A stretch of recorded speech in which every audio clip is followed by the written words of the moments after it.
Buenas tardes, buenos días o buenas noches, de acuerdo a cómo estés escuchando y viendo el programa del día de hoy. Este es el programa número 101 de Palabra de Pueblo, Voces de los de Abajo, de la tercera temporada ya de Palabra de Pueblo, de hoy, el día 22 de noviembre del 2020. Así que de esta manera le damos la bienvenida a los que se suman en el programa del día de hoy a escucharnos y las gracias a los que lo hacen semana tras semana escuchando cada una de las emisiones de Palabra de Pueblo, Voces de los de Abajo. ¿Cómo haces? Si te preguntás, para ver los programas anteriores, lo podés hacer a través de nuestras redes sociales. Ellas son Facebook, Palabra de Pueblo, Instagram, @Palabra de Pueblo, Twitter, @Palabra Pueblo y también nuestro canal de YouTube, Palabra de Pueblo. Te cuento ahora entonces cuáles son los temas que vamos a desarrollar en el día de hoy, y el primero de ellos será hablar y referir sobre el Día Nacional de la Militancia aquí en Argentina, que fue el pasado 17 de noviembre. El segundo que hablaremos será otro día, pero esta vez el Día de la Soberanía Nacional, que se celebra el 20 de noviembre, mientras que volaremos a los Estados Unidos para el último tema y recordaremos lo que es el asesinato de John Fitzgerald Kennedy, un 22 de noviembre de 1963. Así que de esta manera está presentado el programa del día de hoy de Palabra de Pueblo, Voces de los de Abajo, que es nada más y nada menos que el programa 101 de esta tercera temporada, y es hoy el día 22 de noviembre del 2020.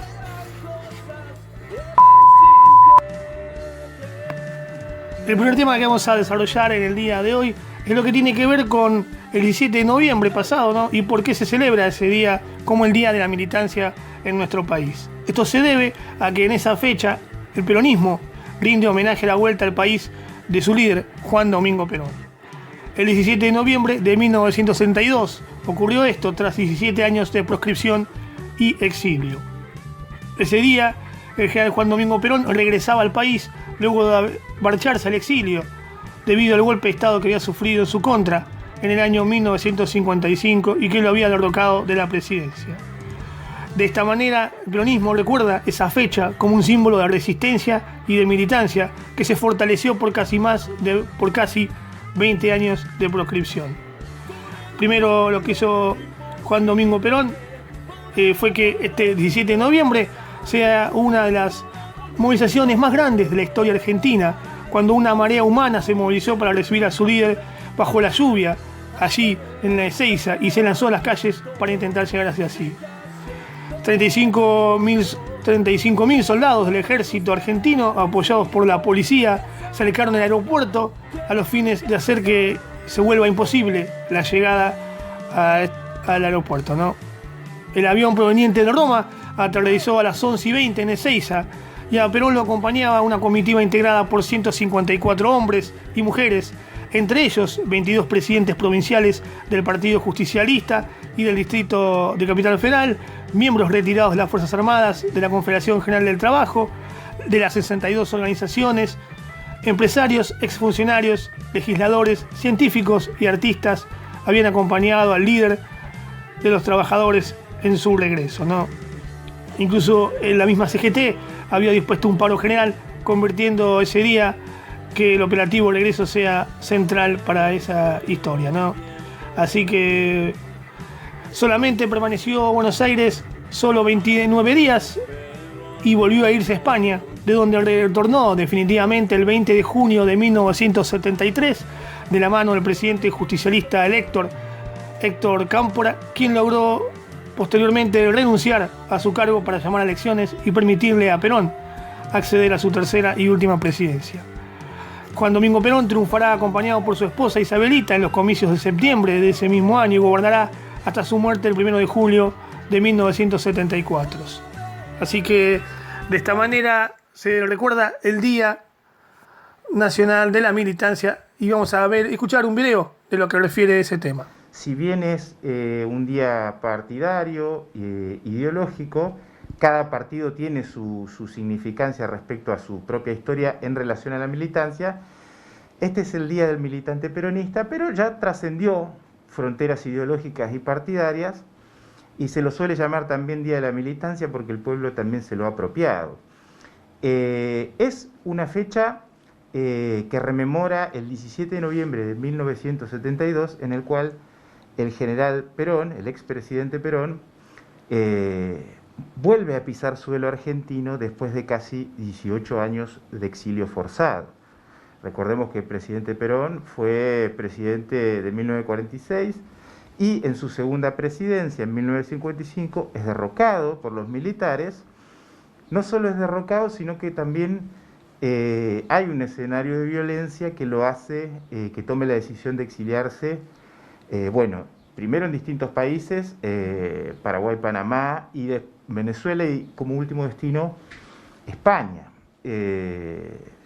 A partir de ahí, desde el 55 hasta su regreso, va a estar proscripto el peronismo, va a estar proscripto su nombre, va a estar proscripto también el nombre de Evita.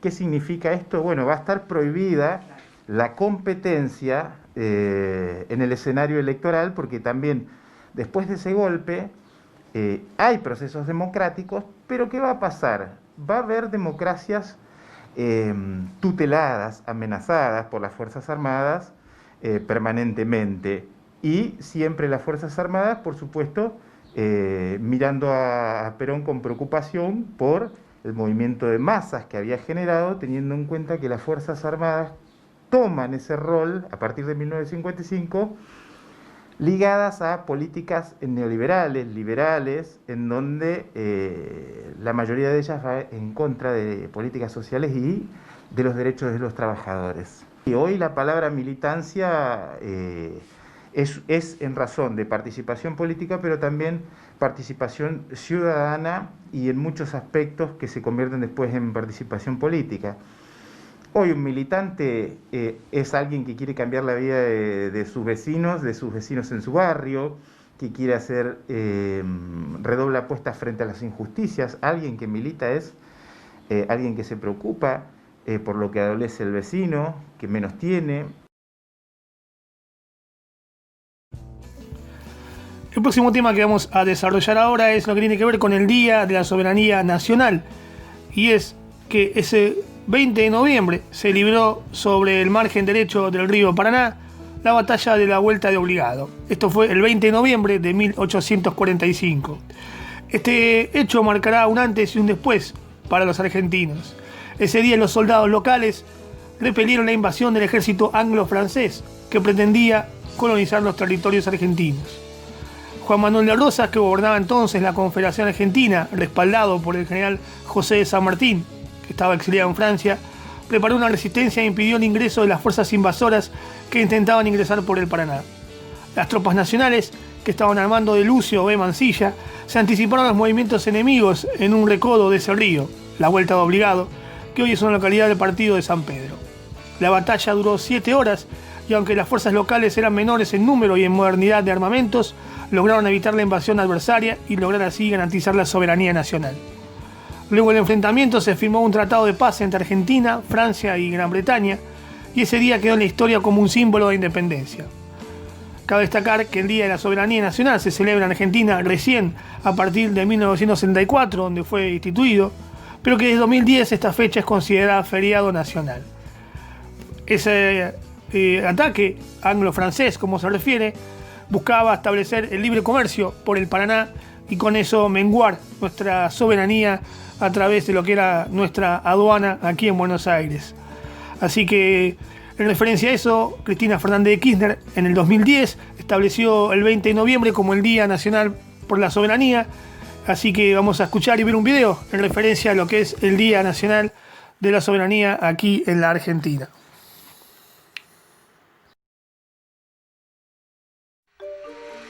Cada 20 de noviembre es un canto a la resistencia, a esa bravura criolla que supo plantarle cara al afán invasor de las grandes potencias. Es el aniversario de la batalla de la Vuelta de Obligado y Día de la Soberanía Nacional. En 1845, las fuerzas anglo-francesas llegaron a nuestras costas con el pretexto de mediar en el conflicto entre Buenos Aires y Montevideo, aunque lo que pretendían era asegurarse el libre tránsito por nuestros ríos interiores para poder comerciar a sus anchas.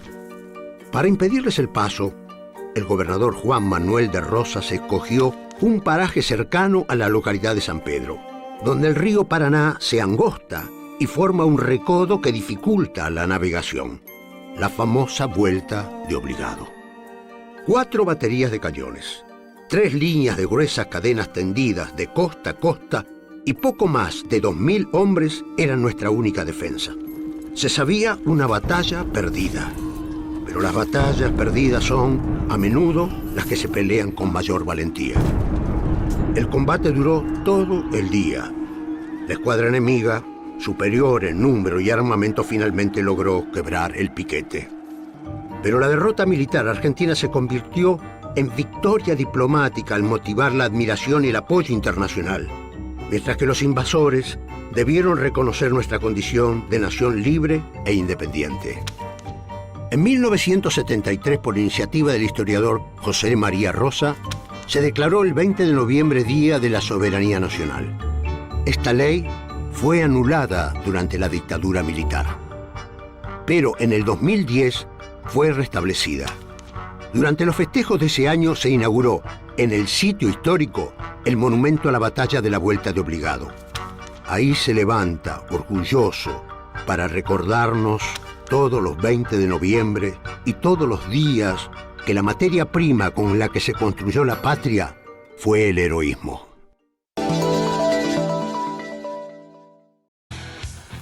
El último tema que vamos a desarrollar en el día de hoy es lo que tiene que ver que se cumple un aniversario del asesinato de John Fitzgerald Kennedy allí en los Estados Unidos, en lo que es la Plaza Dealey de lo que es Dallas, Texas. John Fitzgerald Kennedy era el 35º presidente de los Estados Unidos y su asesinato fue desarrollado el 20 de noviembre de 1963 a las 12:30 p.m. John Fitzgerald Kennedy era uno de los presidentes más destacados que tiene durante el siglo XX la historia moderna de los Estados Unidos, y destaca su importancia debido a la defensa que hizo sobre los derechos civiles y la incorporación de los hermanos de raza morena y sus derechos en cuanto a la lucha de ellos, ¿no? También hace referencia a sus discursos en contra de aquel monopolio capitalista al cual el mismo John Fitzgerald Kennedy había denunciado de ser el poder entre las sombras que manejarían los Estados Unidos. Podemos entonces referir que fue asesinado este 22 de noviembre de 1963 y con ello dejará un recuerdo en el sentimiento del pueblo de los Estados Unidos que será imborrable hasta la actualidad, siendo uno de los presidentes más queridos por la población del país de Norteamérica, junto a otro que es Abraham Lincoln, y que tendrá el recuerdo siempre de aquellos de los Estados Unidos, ¿no? Así que de esta manera vamos a ver y escuchar un video sobre lo que fue ese asesinato y quién era John Fitzgerald Kennedy y lo que representa para los Estados Unidos de Norteamérica. Así que a continuación vemos el video. John F. Kennedy, luego de ser promulgado presidente de los Estados Unidos en 1960, continuó con la política exterior de Eisenhower, usando el aparato militar contra las fuerzas revolucionarias de Vietnam, comandadas por Ho Chi Minh. Kennedy acordó con el inestable gobierno del país asiático utilizar zonas libres para disparar napalm y el uso de armas químicas como el agente naranja. Dio luz verde al plan de invasión mercenaria a Cuba a través de las playas de Bahía de Cochinos. En apenas 72 horas, el pueblo cubano liderado por Fidel Castro derrotó dicha agresión, teniendo el jefe de la Casa Blanca que abstenerse de ordenar la entrada en acción de las tropas norteamericanas. En febrero de 1962, durante su gobierno, se impuso un bloqueo económico total a Cuba. Ese mismo año, Kennedy, siendo un promotor de la Guerra Fría, estuvo al borde de provocar una guerra nuclear con la Unión Soviética, en la llamada Crisis de los Misiles, que acabó con otro intento de invasión a la isla caribeña. Su administración implementó la Alianza para el Progreso en América Latina, con la intención de contrarrestar la influencia de la Revolución Cubana y frenar las luchas populares en la región. Comenzaba una escala represiva, nuevos golpes de Estado militares y una serie de intervenciones militares directas e indirectas de los Estados Unidos en Latinoamérica. El 22 de noviembre de 1963, John Kennedy es asesinado al ser alcanzado por 2 proyectiles cuando se trasladaba en una caravana presidencial en la ciudad de Dallas, Texas.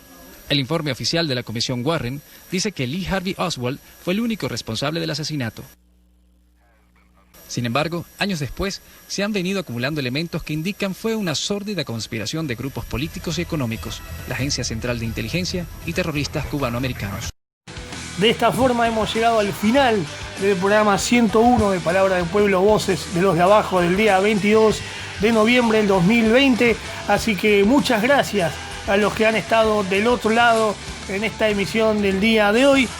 Y le damos la invitación para que lo hagan nuevamente la próxima semana en lo que será un nuevo programa de Palabra del Pueblo, Voces de los de Abajo, en esta tercera temporada ya de Palabra del Pueblo. Así que hasta dentro de 7 días, donde será nuestro próximo...